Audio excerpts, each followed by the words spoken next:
The future is undoubtedly electric. Tesla led the way, but now everyone else is catching up. And one of, if not the world's oldest automaker is here to join in on the silent fun. This is the 2022 Mercedes-Benz EQS, and it's the first EV-only model in the lineup. And it's very, very good.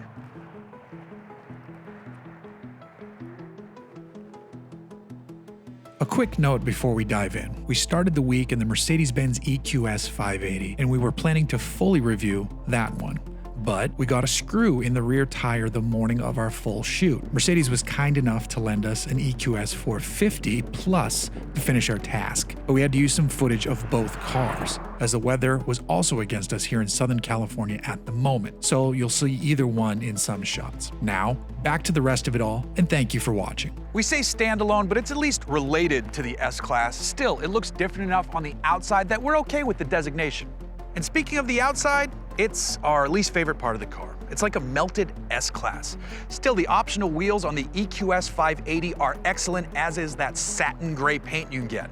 The grille is visually interesting alongside the daytime running lights too, so there are good elements on the outside, but we don't think it needed to go full jelly bean. Or did it? Because the EQS has a coefficient of drag of just 0.2, making it the current world's most aerodynamic production car. The Tesla Model S and Lucid Air are right behind it though. And none of those are actually the most aerodynamic production cars ever if you want to get into some obscure car trivia. The admittedly low-run GM EV1 and the Volkswagen XL1 held coefficient of drags of just 0.19. Slide to the inside of the EQS though, and any issues with the outside are quickly forgotten. Here it feels far more connected to the S-Class.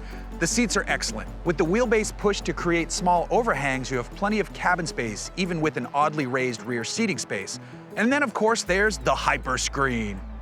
What you're looking at are 3 screens put together to create sort of 56 inches of display space, and it's curved and molded so that you can see it clearly from pretty much any angle inside the car. Now, powering all this is an 8-core processor with 24 gigs of RAM, and it looks good, it responds quickly, and honestly, it's not distracting while you're driving.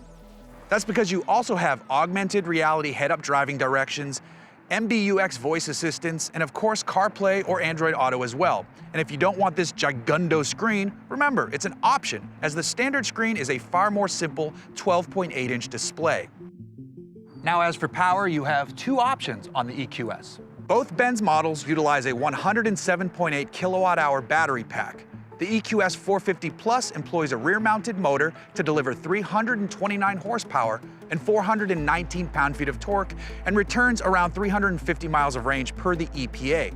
But many sources are claiming this is far more easily achievable to go over that number. Heck, the one we're driving here displays 370 with 3/4 of an electric tank. The model that we tested recently or earlier in the week is the EQS 580, which adds a second motor and delivers 516 horsepower and 631 pound-feet of torque. Here you're still rated to achieve around 340 miles. To charge at home on 240 volts, you'll go from 10 to 100% in 11.25 hours. On the road with 200 kilowatt DC fast charging, you can go from 10 to 100% in just 31 minutes. So from behind the wheel, the EQS is pretty much everything I'd hoped it would be. Earlier in the week, I had the EQS 580, which is the model I would want to get were I buying one of these. And then it was the one we were going to talk to you about today, but I got a screw in the tire, and Mercedes was kind enough to send in the EQS 450 Plus as a replacement, which is kind of a bonus to get to explore both models. And they are similar, but the EQS 580 is worth the extra coin because of all that extra power and the fact that it's a 4MATIC drivetrain. This one is rear-wheel drive, and I'm curious if you could get up to some hooliganism if you could find where to turn the traction control off. Maybe I'll explore that later when the cameras aren't rolling. But from behind the wheel, the steering in both models is weighted perfectly for the vehicle. You can change the driving modes between comfort, sport, and then there's an individual mode, and you can really just cruise very comfortably in this. It really is like a quiet S-Class in here. The seats are excellent.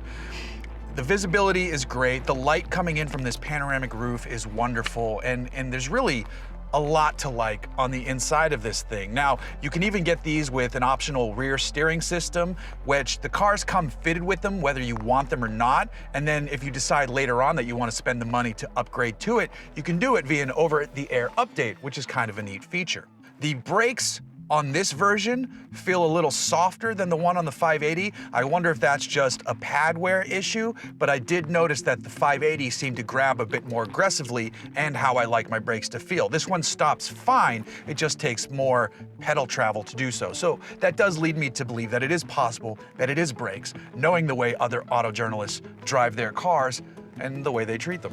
Now, this car, if you see on the steering wheel, does have a pair of paddle shifters, but they're not shifting gears, they are shifting the brake recuperation mode. When you start the car, it is just in normal mode, which when you take your foot off the gas, there's a little bit of regen braking happening. You can hit the up paddle or the positive, plus sign paddle, and it takes it to no recuperation, and this thing will just sail along. And then if you go back down and hit the negative paddle or the minus paddle and go into increased recuperation when I let off the gas, it's much closer to a one pedal driving experience. I'm not on the brakes at all, and we're basically coming to a stop. So it is possible to one pedal drive this thing, or at least get very close to it.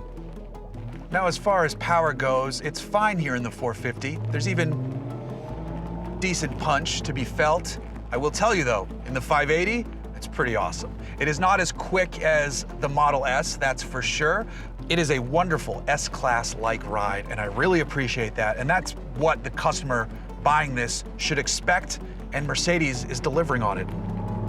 And now we have to talk about price. I expected this thing to cost a lot more than it does. It's still expensive, but it is far less expensive than I assumed. An EQS 450 Plus starts at $103,360. And the EQS 580 4MATIC starts at $120,160. Our tester here, this EQS 450 Plus, is around $116, and the EQS 580 we tested earlier in the week was about $133. And yeah, I was shocked to see this thing anywhere under $150,000. People are spending that much and more on the Model S. A full-bore Plaid starts well over $130,000 before any potential state and federal tax credits. And yes, that car has greater range and truly insane off-the-line speed. But which car would you rather have here? This EQS has far better build quality, a much nicer interior, and a better infotainment and audio system overall. And we haven't even brought the Lucid Air into the conversation yet because we haven't experienced that one for ourselves. Regardless, I hope you enjoy whichever vehicle you've chosen should you decide to go this route. Were it my money, the EQS is the one that would end up in my garage. Well, to be totally honest, it'd be that red electric Porsche wagon we test drove recently, because that thing is sick. But I'm trying to stick to sedans here, and the EQS is excellent.